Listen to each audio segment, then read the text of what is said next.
Back to Ghost. All the way across forecheck. In front. They score! Patrick tips it home. It's a 4-3 hockey game as the kid seems to be enjoying it on the top power play unit. 3-point game for Patrick.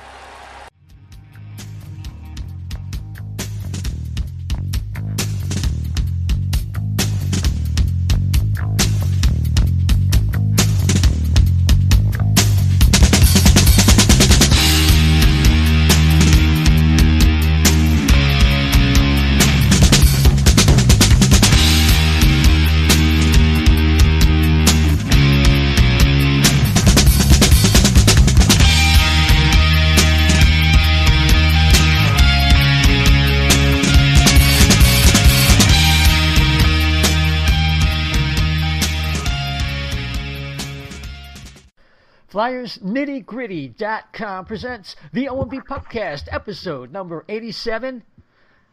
Hockey's back. And I'm your host, Isaiah. To talk about that, we have the usual crew of Chef. How you doing, man? Very good. Happy to see it return to play sooner than later. So I can't wait. All excited. Yep, 24 days. And, of course, the great Dan Silver. Hey, what's going on, man? Lots of stuff for us to be excited about with hockey. Absolutely. Joining us, a special guest from sportsallergy.com, Off the Post podcast, and, of course, Hockey Buzz podcast, and so many other outlets with Sirius XM radio as well. Russ Cohen, how you doing, man? Good. How are you? All right. So hockey's back, but you know what else is back? The World Junior Championships for 2021, and we're going to get into that first, and we'll let you slip out the door as we talk about what's going on with the NHL, because that's so fluid anyway. Oh, yeah. Yeah, that's changing every hour. You got to check moment to moment. Yes, check your Twitter feed. Yeah, so the WJC is back.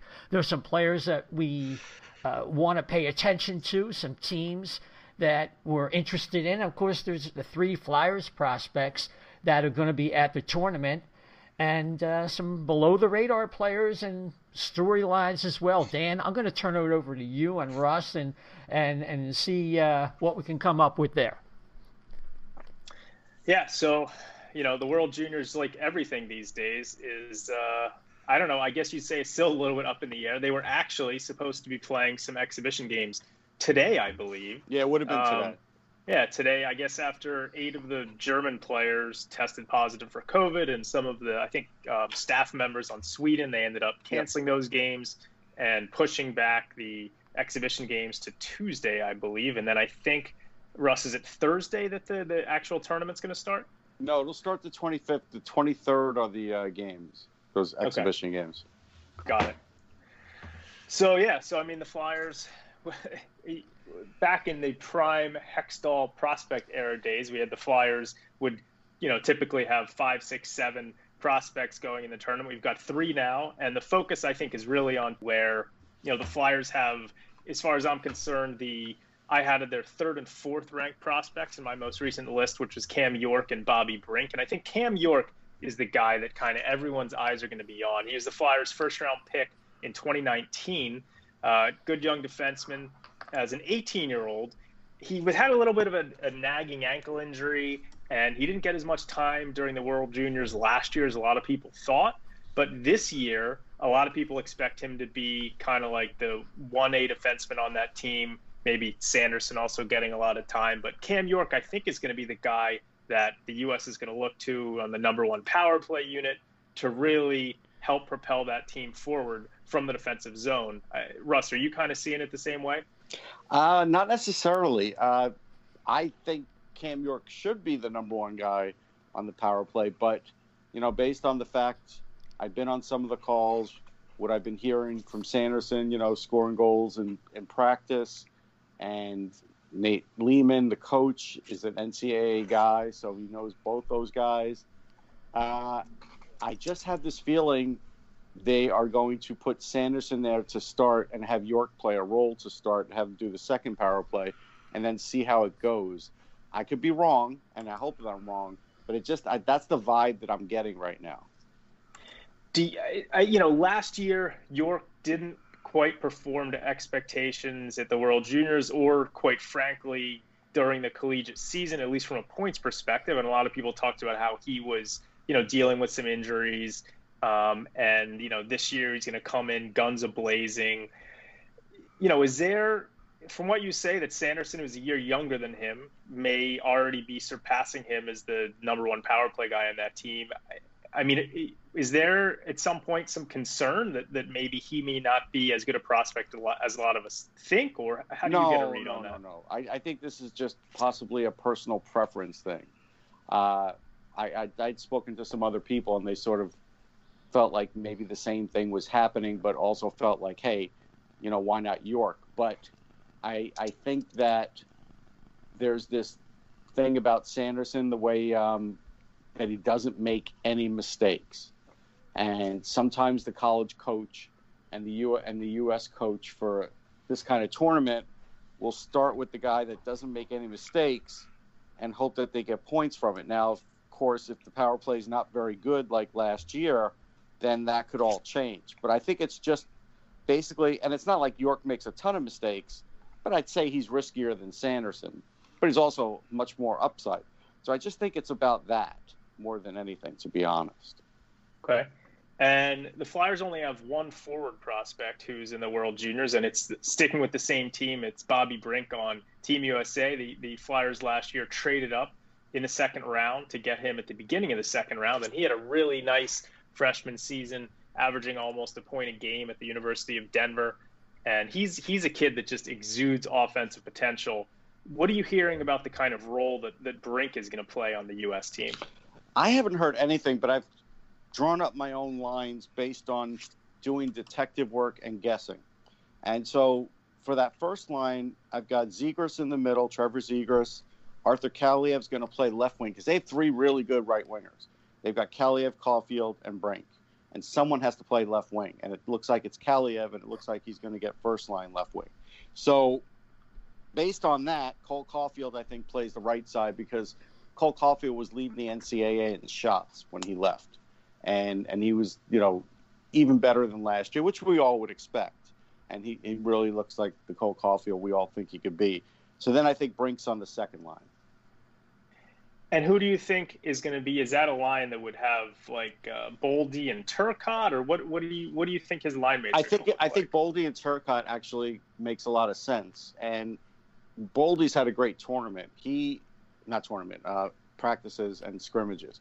He's another one that is stronger this year. He's come in. His zone entries are strong.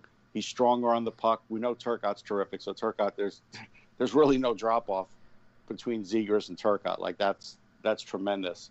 And so I do think that's what you're talking about for that line. And I think if you do it that way, actually Brink would get more opportunity. But again, the two things that I took out of the 2 or 3 calls that I was on was that Lehman is putting a lot of pressure on Arthur Kaliev and Cole Caulfield to score goals.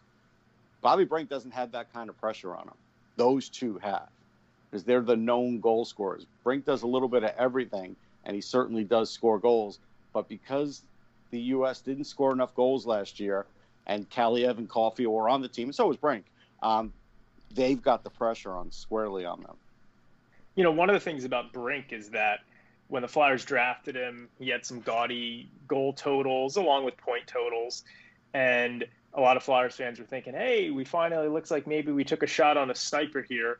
And in listening to Brink and kind of watching him play a little bit, he actually describes himself as a pass first type of guy. He's got huge hockey IQ. I mean, there's a chance that he could put up, gaudy assist totals on that U.S. team this year. Yeah, no question.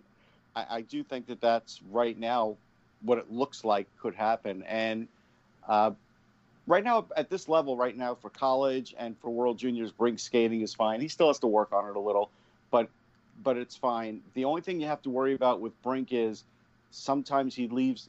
He always thinks offense, but he doesn't ever really think about defending himself or putting himself in a better position so he doesn't get clobbered.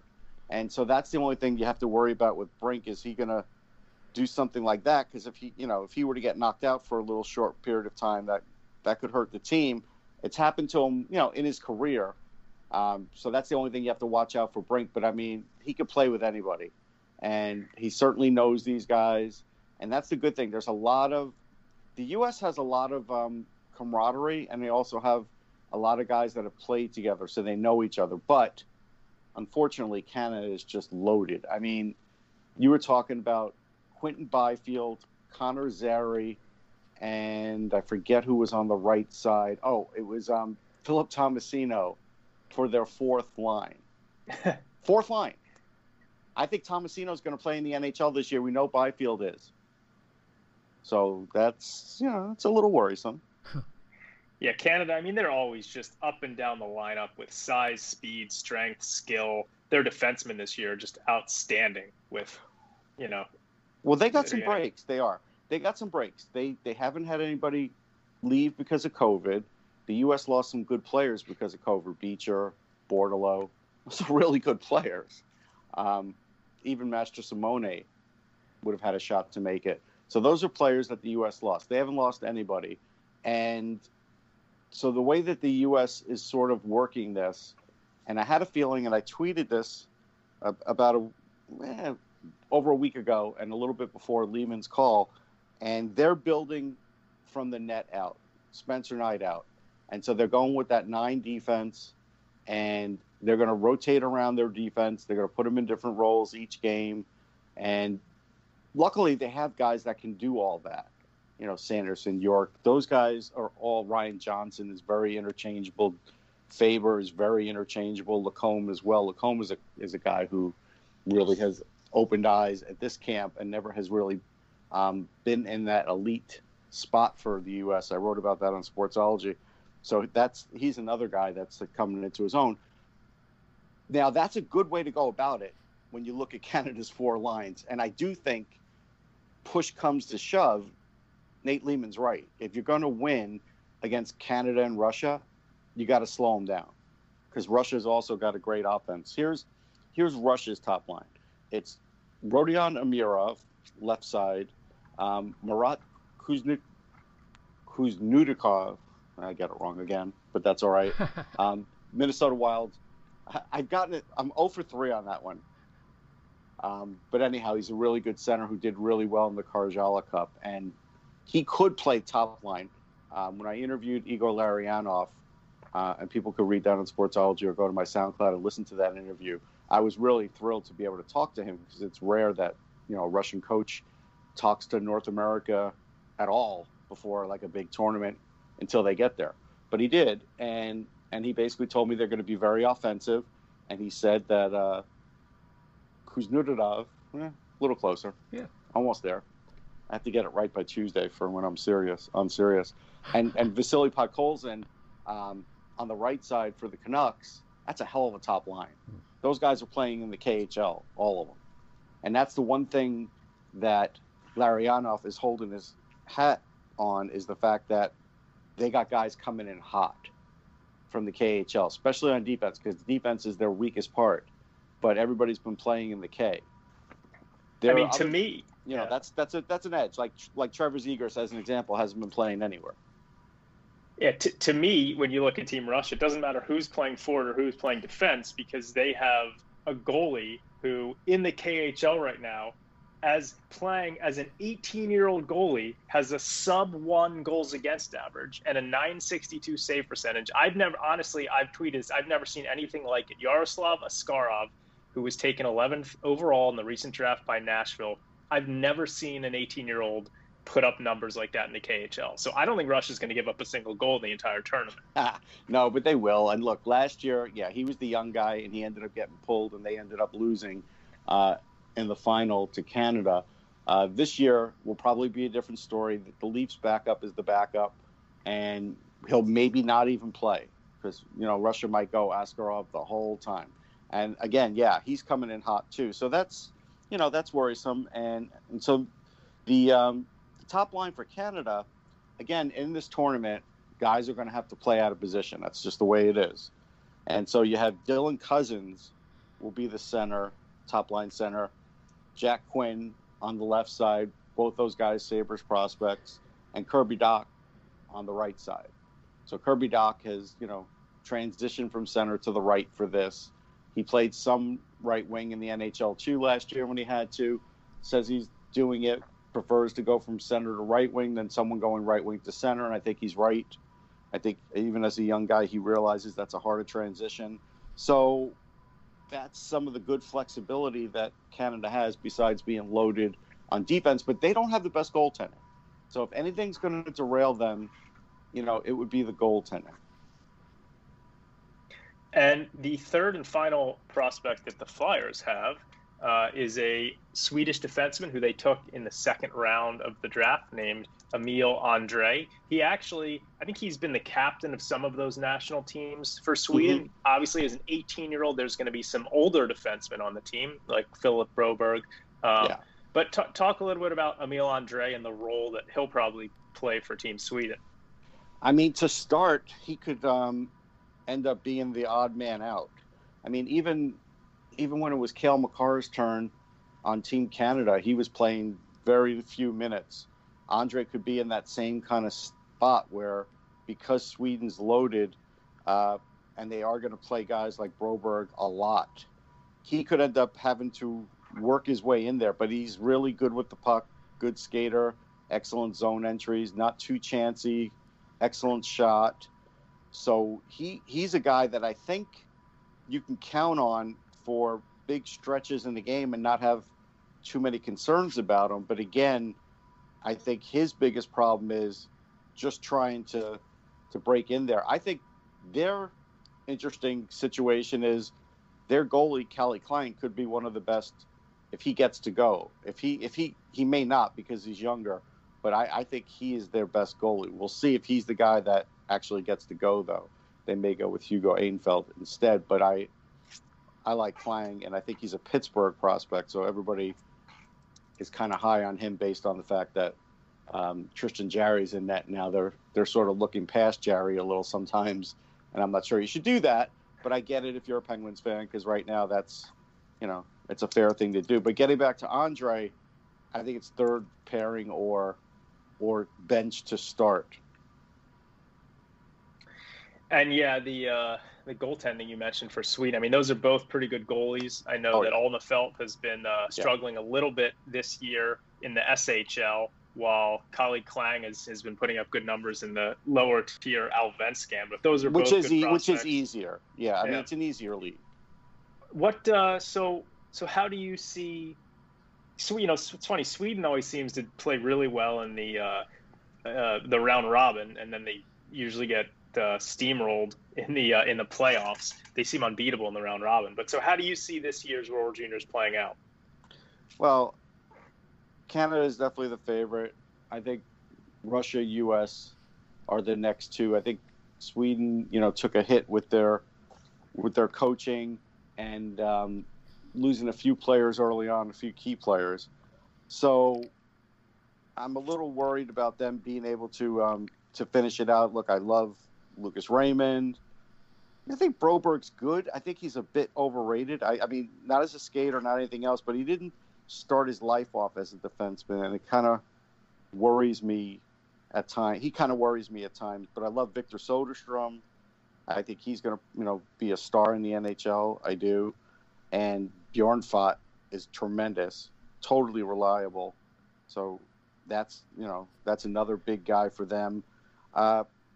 They're a good team.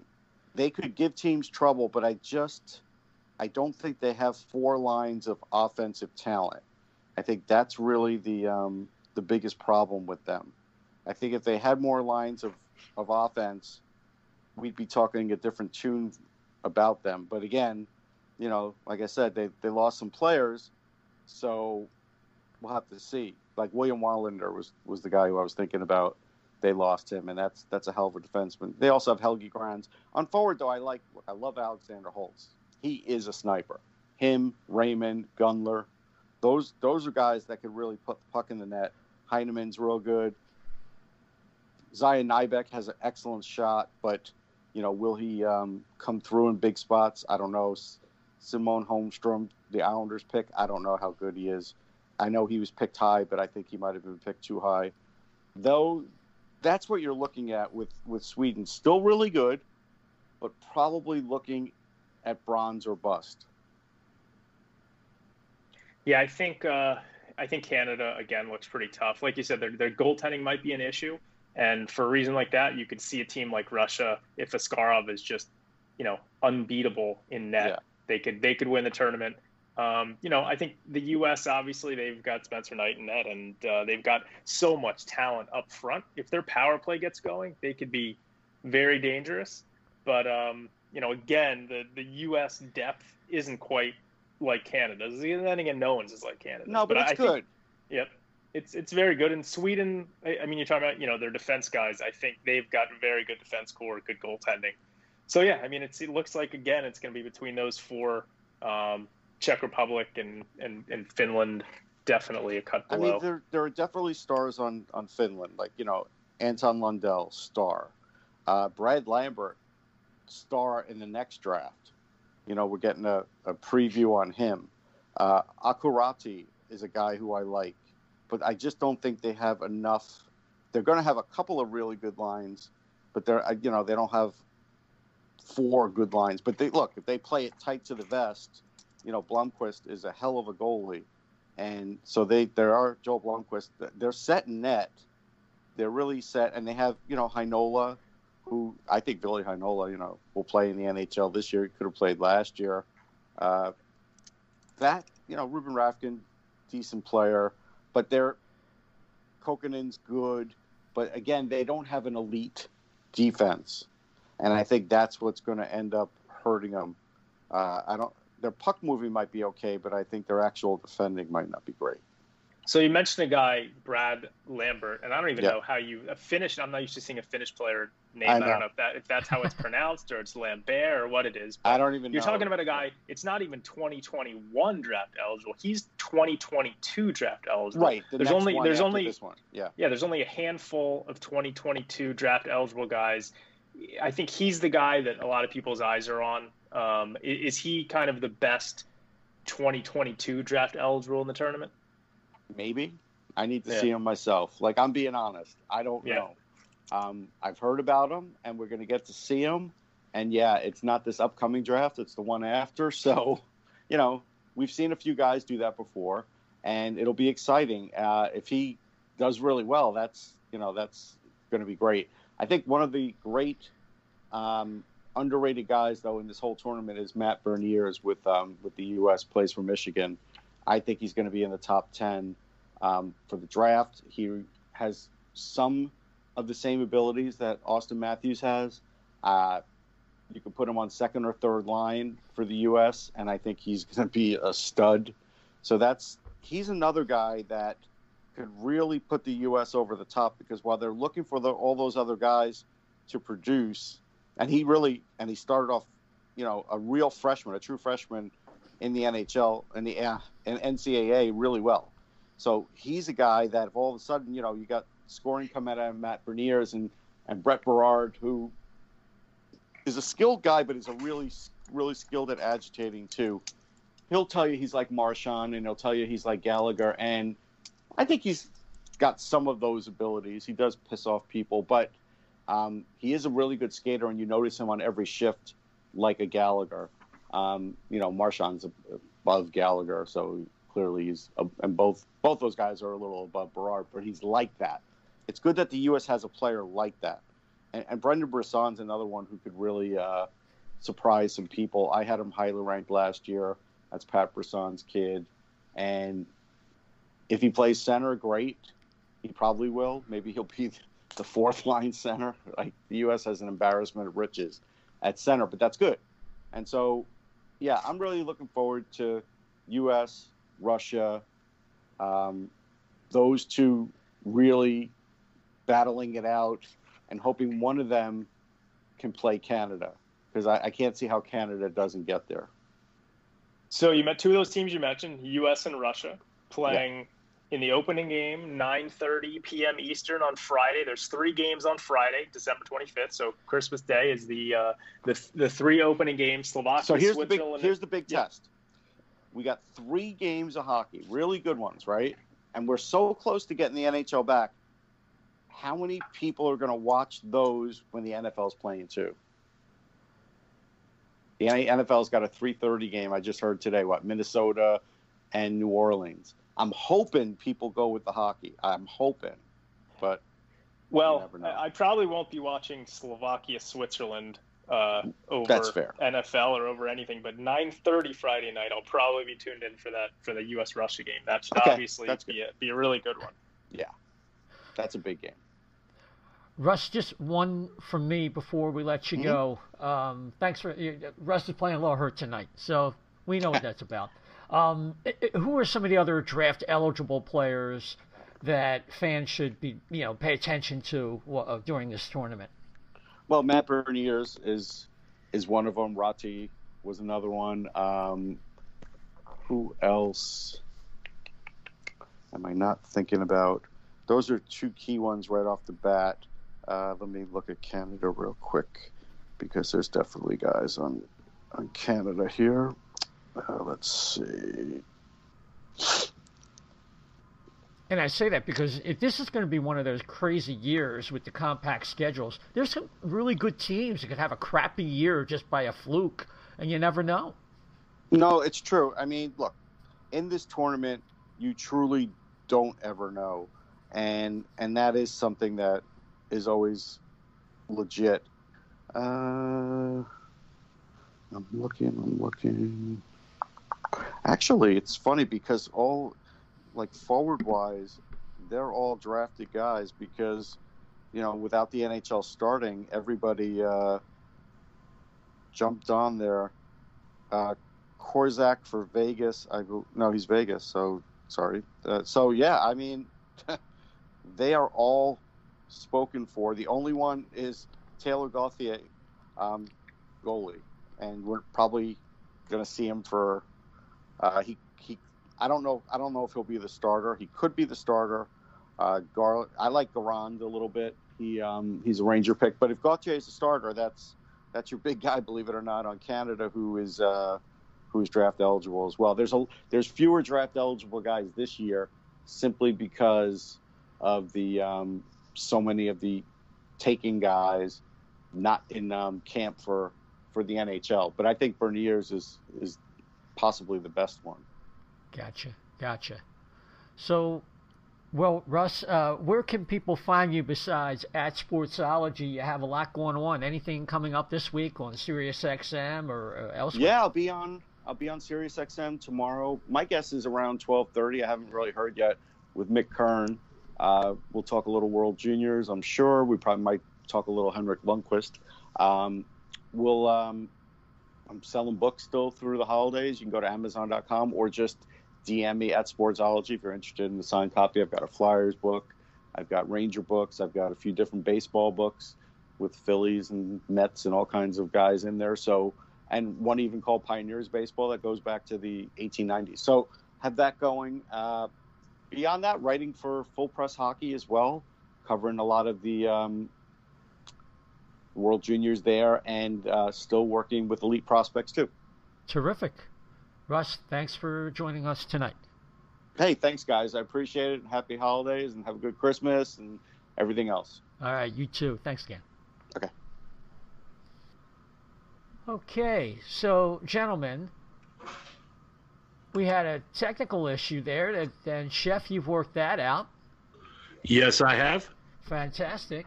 Just in time. Russ exits, and then you're back, so we can discuss the fluid situation with the NHL. The bottom line, everybody, is they are back, and it's let's run through some details, and we'll get some feedback. Okay, here are some key dates. The training camps open on January 3rd. The season is supposed to start January 13th. Dan, do some of the training camps open for the teams that didn't participate in the bubble maybe a little earlier? Is that how that works? Yeah, so for the 7 non-playoff teams, the training camp is going to open on December 31st. And then for all of the playoff teams, their training camps will open January 13th. So it's a really short turnaround. You're going to get basically less than 10 days between training camp opening and the regular season. So it's going to be a very compacted training camp. Yeah, and there's not going to be any exhibition games. They're changing the divisions, and this is very fluid. With San Jose will not be able to have their training camp because of coronavirus restrictions in California. So they're going to open up in Arizona. And for all we know, gents, they could end up doubling up with the Coyotes and staying there this year. It's going to be a 56-game season, as I mentioned. And the divisions are different. I don't know what they're going to name them, but they're going to have an all-Canadian division that might end up playing in the United States.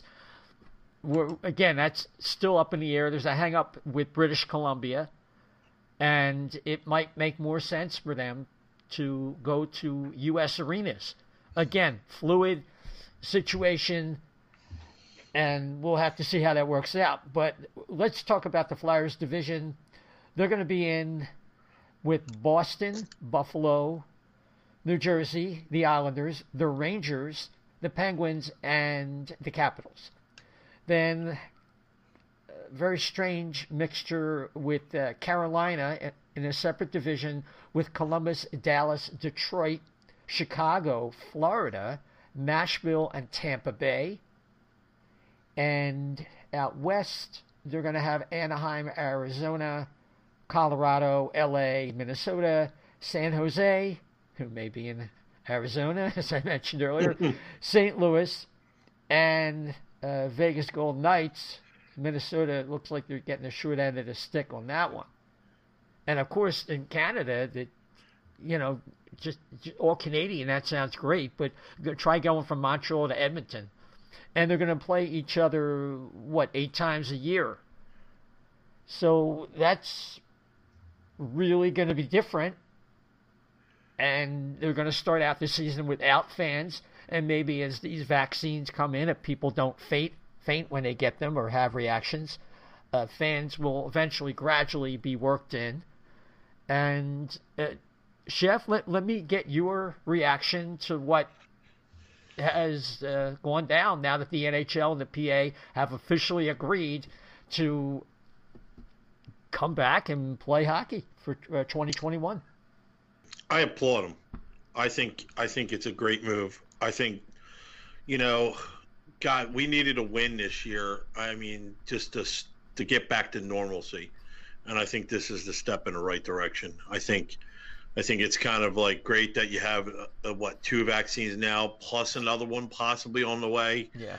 In like 3 weeks, which would bring it even more. I mean, they got 8 to 10 million doses available for each one. So the more companies obviously means more doses that are going to be available to secondary, people. I'm talking about, not the frontline workers. Obviously, they're getting theirs first, and then the people that need it are going to get theirs, and then possibly the high travel people. So I think that's great. I think we needed something like this. This goes a long way with the economy too, doesn't it? I mean just getting money generating again, moving all over the place. I think it's a big win. By the way, this is from Dave Pagnotta. Just about a half hour ago, 2 NHL clubs are already anticipating having fans in home arenas for the start of the season. Dallas, about 5,000 fans, and the Panthers. So capacity details from them coming as early as this week. Dan, let me get your feedback, your overview of what this situation is with the NHL and your feelings about them coming back. I mean, it's great. Like I said at the start of the show, it's so nice to have hockey to look forward to. We got the World Juniors coming up, and then we're going to have the NHL. And look, knock on wood that there's no setbacks. I mean, and you kind of have to say that in this day and age.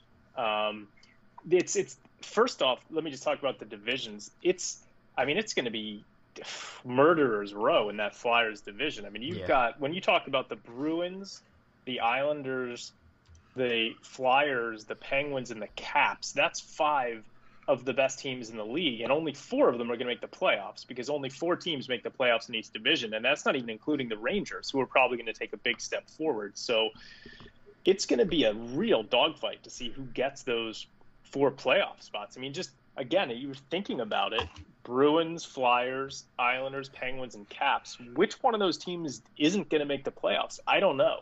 And then you look at some of these other divisions. I mean, Tampa and Carolina are just, much better than the other teams in their division. And it's going to be very hard to evaluate teams in different divisions, because you're not going to be playing any teams in the other division. So it's going to be hard to get a read on how good some of these teams are. It's going to make things very interesting. It's going to make things very difficult on the Flyers. And personally, for me, I mean, I love when the Flyers are out on the West Coast and you get to see some of those teams playing that you don't get to see that often. I'm going to get pretty sick of seeing the Bruins and the Islanders, who the Flyers can never seem to beat. Yeah. The Rangers, I mean, the Rangers give the Flyers a hard time. It's going to be almost a little bit overkill seeing the same teams over and over again. But it's going to be great. It's going to be hockey. And it's funny when you mention that there's going to be teams that are going to have fans in the stands. With Dallas and Florida, 2 of the most kind of irresponsible states when it comes to, COVID stuff. I'm a Flyers season ticket holder. I'm already completely paid up for this season, and I wouldn't anticipate, teams on the East Coast in cities like Philly and in New York. I wouldn't anticipate fans until at least the playoffs. I think a lot of it's going to depend on what happens with the vaccine, but there's a lot of storylines, and it would be very cool if. Can you imagine if the first game that fans are allowed back at after after a year of not being at games is a Flyers Penguins playoff game? Like, that would just be incredible. But as a fan who loves going to games, that's kind of like what you dream about. But it's it is going to be weird again without fans at a lot of these games. But I think the Flyers are going to be very good this year, and then I think that division is just it's going to be a lot of tough hockey. Yeah, it is. And you think about Buffalo, they add Taylor Hall, and they're usually good for a half a season. So you never know what could happen there. What's it going to be? The top 4 teams in each division make the playoffs, and Sean Tierney, who crunches numbers in his spare time, and he's known for that, thinks the Flyers are just going to squeeze in and going to edge out Boston. So for some reason, he picked Pittsburgh to win the division, with Washington in second place, the Islanders in third, Flyers taking up that last playoff spot in fourth, and that means Boston, New Jersey, the Rangers, and Buffalo. We'll see. That's his initial run. We'll see. And gents, I mean, Chef, there's going to be a whole bunch of trades. They got 24 days to try and be cap compliant, if I understand the way this thing is going to work, where they have to set the rosters. And there's a number of teams that are over the cap. Tampa's going to have to do something. We could go to Cap Friendly and check out what is going on with that. Yeah, I mean, it's going to be, gentlemen, start your engines. It's going to be like NASCAR. Once this thing starts get going, I think you're going to see more moves. I think at the beginning you'll see those necessary moves, and then as it gets closer to playoff time, what they decide when's that? I don't know. I don't think that was announced yet, right? Regular season will end around May 8th. That's what I read, but I don't know like when trade deadline would be or anything like that. But I just think it could get real interesting at trade deadline too, depending on. I mean, when you look at that division, it's like Dan said, it's going to be a shootout, and like even though Jersey wasn't anything to look at last year, but they're always mush for the Flyers. They always do stuff. Now the Islanders are always mush for the Flyers anymore. So I just well, the other way around, really, right? Yeah, we're the mush. Yeah, I mean, like, well, I'm betting point standpoint, it was always an in joke from my crowd. I guess when I was doing the handicap show before, that Islanders, no matter what you did, they did the opposite. You couldn't bet on them to save your life. So I just think it'll be fantastically amazing, and to see what is actually going to happen when it comes down to the wire at trade deadline and playoffs. Yeah, but according to Bob McKenzie, he's estimating trade deadline would be April 12th. So I don't know how he calculated that, but the season will end May 8th. Entry draft 25th is the 23rd and 24th. Free agency would begin the 28th. And then, of course, you have the issue with the expansion draft, which would take place, I guess, in between the draft and free agency. Or no, it would be before the draft. The expansion draft would take place July 21st. And all of these are subject to change, of course. Mm-hmm. If you have a delay because some players are infected and they have to reschedule some games, so keep that in mind. The dates that we're giving you are fluid, but just to give you a rough idea of how this thing is going to shake out. So it's exciting. I mean, I was looking at Jordan Hall, and he was looking at the save percentage and goals against of Carter Hart versus all of the new division and old division opponents. And sticks out like a sore thumb because everything's pretty good. The Bruins, he's 9-10, 2.71 goals against. But the Islanders, 6.23 goals against and 833 save percentage. So it won't be hard to improve on that, because the Islanders definitely have our numbers. So we'll have to see how that works out. So, yeah. So it's going to be, we get a chance to enjoy the juniors. And then we go right into, more or less, with a few days in the training camps for the teams that weren't in the bubble. And then the teams that did make it. Chef? Yeah, I wanted to ask Dan something.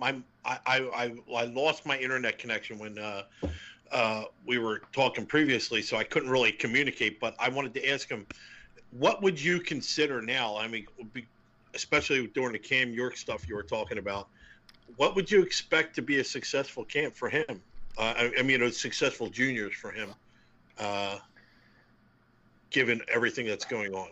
Well, I mean, it depends on the role, but if he's, he should be getting top pair minutes on that Team USA team. And for me, it's more about watching how he plays than any kind of numbers he puts up, because last year he just didn't really get a chance whatsoever to get much playing time for Team USA. He was kind of like the 7th/8th defenseman. He was, I guess, dealing with a nagging injury, and he's a guy who, he's a first-round pick. The Flyers passed on Cole Caulfield to draft Cam York. And so he's going to have to really start showing that he can be a huge contributor for this team, Team USA. And so, you want to see him active with the puck. To me, the thing that stands out so much about Cam York from the start is that his decision-making is extremely sound in terms of the passes that he makes. He doesn't really take that many risks. It was interesting hearing Russ talk about how the U.S. might go with Sanderson over York because he's almost like makes the safer plays. But to me, whenever I watch York, he is a guy who tends to make the smart, safe plays. And I think you just want to see him, I think he's going to be the engine back there for the U.S. along with Sanderson that creates offense for them. So I think he's going to have to put up points, but more than that, you just want to kind of see how he plays. And he's supposed to be, for me, he's supposed to be one of the best defensemen in the tournament. Yeah, and it looks like Andre is actually going to be playing the Cam York role from 2020 as things shake out. We hope he gets an opportunity to look good, but it doesn't maybe have the coach's trust because he's a little green relative to his teammates. Yeah, Andre is a guy who the thing about him is that he's I think he was the captain on the Sweden U18 team, or he's gotten a lot of playing time on some of their national teams. So Yeah. I wouldn't be surprised if he sneaks into a role in the sixth defenseman that Sweden is using. But they have a very good defense core. You talk about Soderstrom, you talk about Broberg, you talk about Bjornfoot. They just the Red Wings have a prospect, Gustav Forsland, I think. They've just got a lot of really good young defensemen on that Sweden team. But that country has always put a lot of trust in Andre, and he's very, despite his diminutive stature, he's solid physically, and I think he's a guy that could get more minutes maybe than you might expect. But he's a guy who will be on the team next year also. That U.S. team is going to be very fun to watch, just because of all of that high octane offense they have, especially on the top two lines. When you talk about Kaliev and Caulfield as the trigger guys, you talk about Trevor Zegras, who's arguably the best passing prospect in the in the league right now. Right. That guy's just an incredible passer. He's like a wizard. He's like an Adam Oates with the puck. And Turcotte, who's just a tenacious, terrific player. And Bobby Brink will hopefully have a role on one of those top two lines. So the U.S. is going to be really fun to watch. I just don't know how well they stack up, four lines with Canada. But it's always fun watching the juniors. Yeah, definitely. And one of the other things that has come out of the agreement was, at least to start the season, until the AHL is able to begin, and that's tentative. They've targeted a February start. The NHL, including the Flyers, are going to have a 4 to 6 man taxi squad who will travel and practice with the NHL team, but will not be eligible to dress in games. I guess with goaltenders, it'll be a little different. They're going to want to have 3 goaltenders available for every team for obvious reasons. But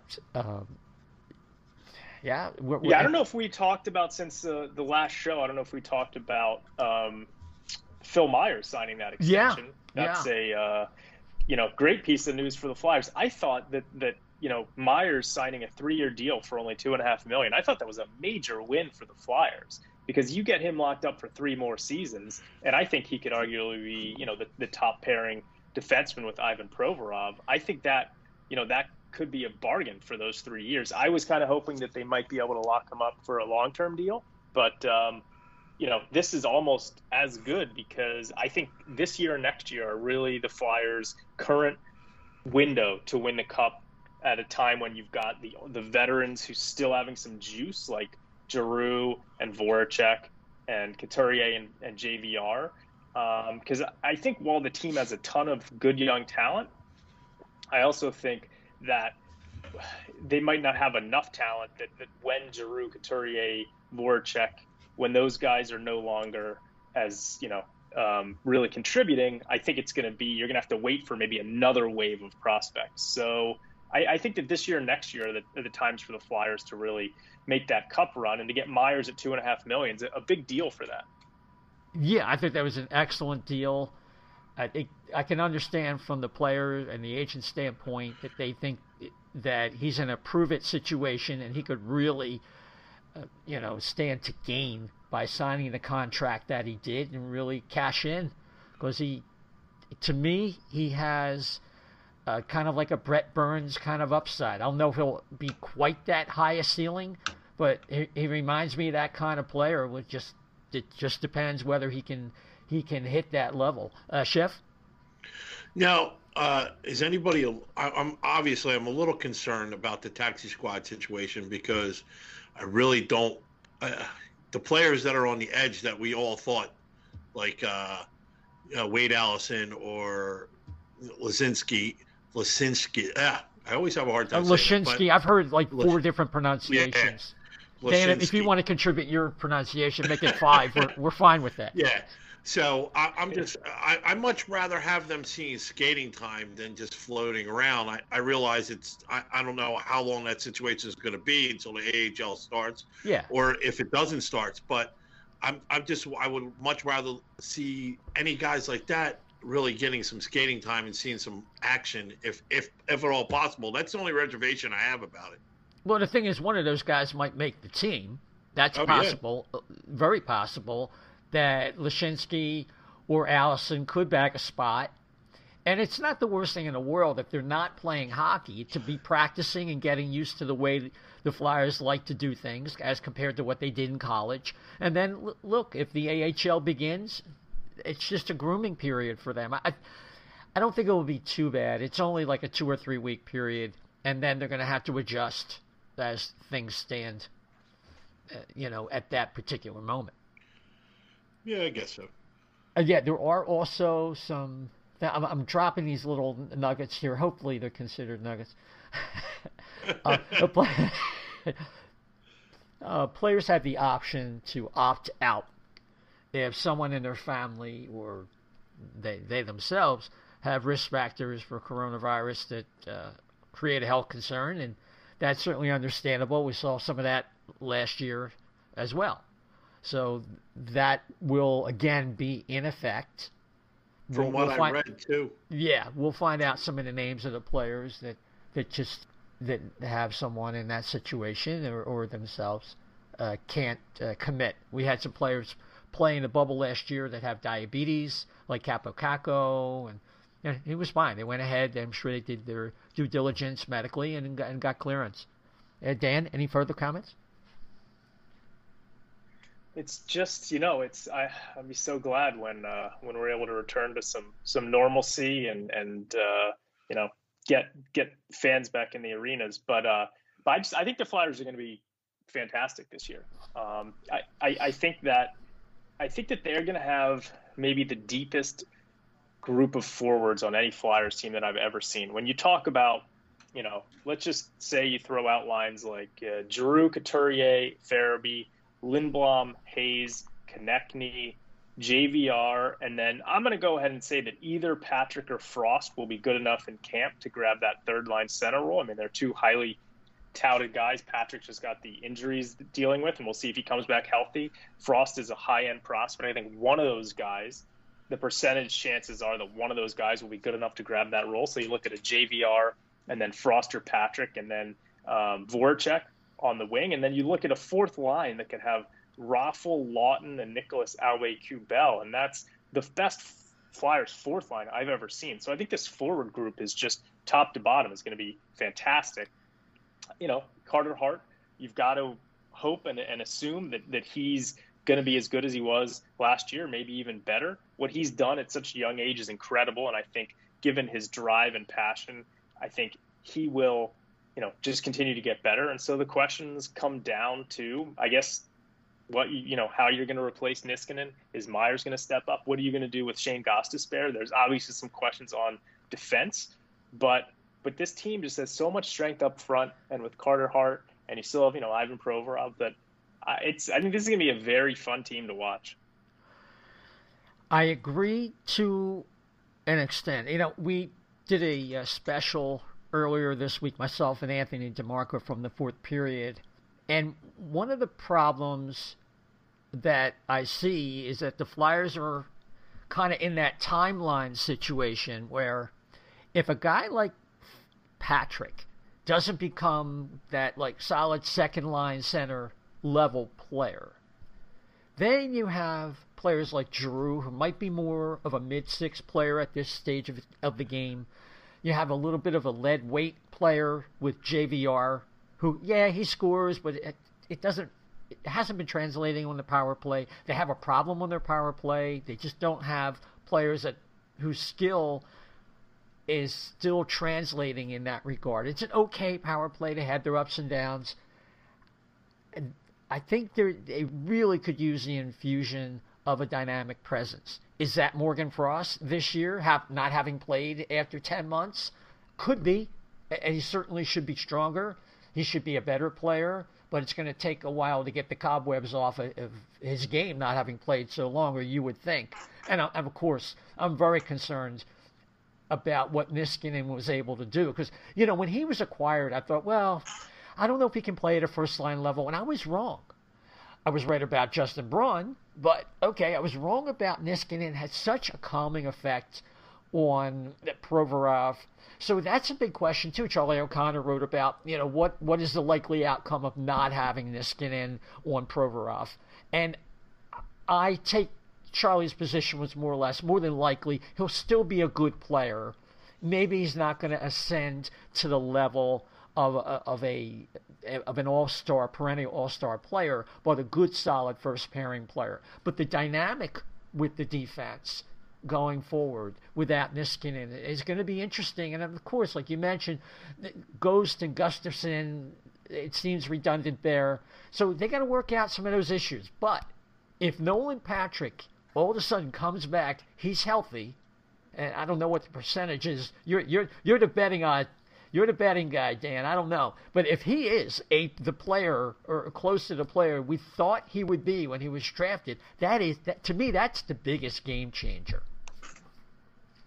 Well, but you said, you have concerns about whether or not he'll be a second-line center. Well, why do you need that? I mean, you've got Couturier and Hayes, who are two very good centers. Like, you only need Patrick or Frost to perform at a third-line center role. And even if let's just say that one of those two guys isn't ready, or that they're both not ready, well, then you could also have Claude Giroux as your third-line center, and you could move a winger up. One of the good things about this team is that, you want to talk about percentages, they have a ton of young prospects that are all ready to be at least fourth-line caliber in my mind. When you look at Tanner Lazinski, Linus Sandin, Wade Allison, Connor Bunneman, Isaac Ratcliffe, German Rupsov, the odds are that one or two of those guys will be very good in camp and will show they're ready for an NHL role. I don't know which one of them will be, but they're all at the level where one of them could. And so you'd have to think that one of them could. So, I think in the unlikely scenario that neither Frost nor Patrick can play third line center, I think that you have other options. You could put Giroux there. I don't think forwards are a concern for this team. And I've argued with Anthony online. I think he overrates some other teams. I mean, you're kind of, from a forward perspective, what you're nitpicking on this team's forwards, what other teams don't have issues? I mean, there's so many teams that have salary cap issues right now. And I don't know. I just think that compared to other NHL teams, I think that the Flyers are in a very good spot for this season. I like the quantity. I'm not too sure about the quality. That's more or less sums it up. But the quality has an upside. It's not like they can't be good, like Dan's saying. I mean, if you're gonna, you were talking about the odds of it, the betting part of it. If you had to bet, like you have, Dan, how I'm going to ask you, because I used to do a handicap show too. So if you're going to bet, look down that roster. There's eight players you mentioned. What are your odds of getting one of them to overachieve this season? Yeah, right, exactly. And you got like a 1 in 8. You got a pretty good shot of one of them is going to overachieve. So yeah, I understand what you're saying. This team, when you look at last year from December 1st or January 1st through the end of the regular season, they were one of the top 3 teams in the NHL. So I guess I just don't really understand, how you could look at the forward group and not think that they're high end. Plus, you're getting Oscar Lindblom back, who basically he was one of the best forwards on the team until he, had the cancer last season. And he was a big reason that they didn't do as well as they could have in the playoffs because he wasn't full strength. You've got to expect that he's going to be close to full strength. Then Travis Konechny didn't score a goal in the playoffs. Like, what are the odds that happens again? He's a very good young player who's still getting better. And I think Joel Farabee is going to take a huge jump forward this year. He's one of my favorite players on the team. I think he's going to be a lot better. And so I think there's a lot more upside than downside with the forward group. I have zero concerns whatsoever about their forward group. Well, I guess I still have the bitter taste of the bubble in my mouth, I guess, because they were outplayed by a fair margin versus Montreal, a wide margin versus the Islanders. And sure, there's a whole host of factors, and it's hard to reproduce a scenario that matches what that bubble was with the time off and everything. And I'm really underwhelmed by some of the veterans that they're counting on And this is that season that, to me, doesn't look as much like a cup season as a transition season. So, depending, is it more like going from 84 to 85? Then that's terrific. They're going to a cup final, right? But if it's more earlier, like transitioning from 76 to 77, 78, then there's going to be a little bit of a downslide, and then you have to make some big decisions about who you want to pay when G and possibly Jake and JVR are no longer here. So this is a big year to kind of figure that stuff out. I understand what you're saying, but I mean, the bubble started with 24 teams. The Flyers went undefeated through the round robin, and then they came within one game of being in the final 4 teams. So they sucked. At some point the bottom line matters, though. Like they were within one game of getting to the final 4 in a tournament that started with 24 teams. I guess I thought they sucked, and frankly, I mean, you tried to reproduce that effort over the course of several games. They're not even going to make the playoffs with how they played. That's how bad it was. Carter Hart saved their bacon in both of those series at times. He wasn't perfect, but he was really the main reason that they made it that far. Is he not on the team anymore? Yeah, he is, but... Oh, wow, okay. He is, but, Claude Giroux's another year older. He's going to get worse because he's going from 21 to 22 years old.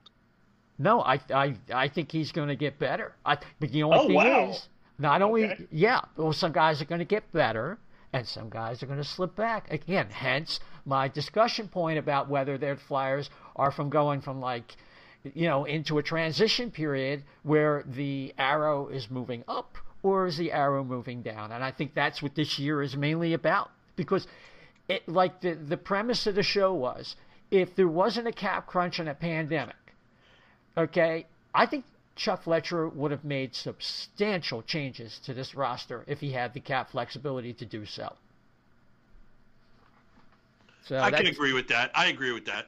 I think I think the talking points coming out of the skate zone are based on the fact that they don't really have options, because everyone's $81.5 million salary cap for the next 2 years. Therefore, can't stand up there and bitch about it. You have to say, well, we like this guy and we like that guy, and in your mind you're saying, no, he really doesn't.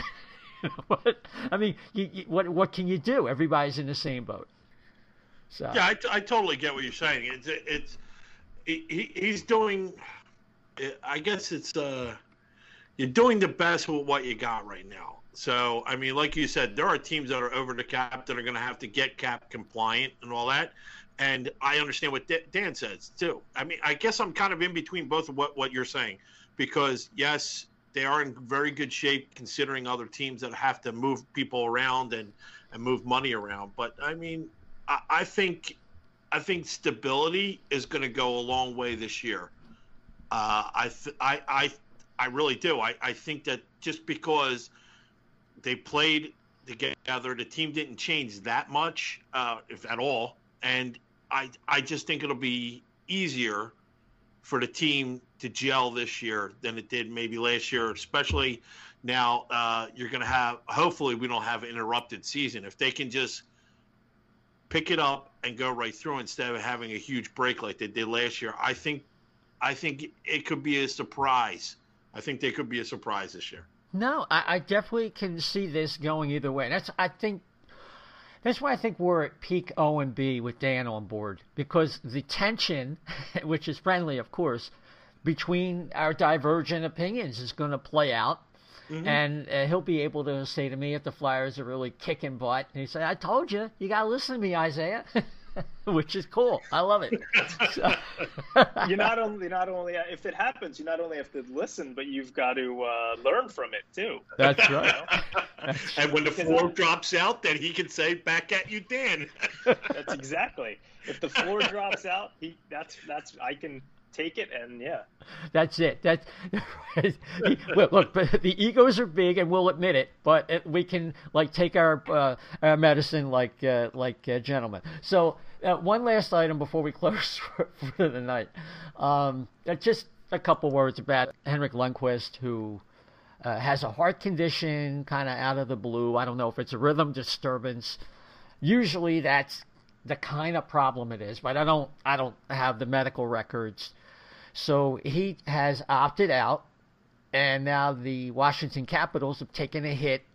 And while it's true that Ilya Samsonov was probably going to be the main guy by the end of the year, you never know. Lundqvist had a lot to prove. I'm sure he didn't want to leave the Rangers the way that he did, but you got Igor Shesterkin, and that guy's going to be a star. So that's that. So very interesting. I think they still have Phoenix Copley in Washington. I believe he's still there. So it's not like the Capitals don't have any solution in goal, but it would have been nice to see the King go out on a better note. And when I say go out, Russ Cohen, who was just here, was heard earlier on the Off the Post show, saying he thinks that this is probably it, at least in North America, for the King Henry Lundqvist. So we'll have to see and how that works out. It's really a shame. And you're going to see situations like this come up during the season. So you got to be ready. Everything's going to be in a little bit of flux. So, yeah. Just a quick thing. I mean, from what I've read, if a player opts out due to like medical or something along those lines, like he just said, I think they're just going to push their contract. Is that correct? All indications, like if they were going to be through 2021, it would just go through 21-22 now, and it would just basically be on hold, and they would have that option to renew it, right? I believe so. Okay. But with his age, and I know you're not necessarily referring to Hank, but no, I was just giving it a broad general. In a broad, right.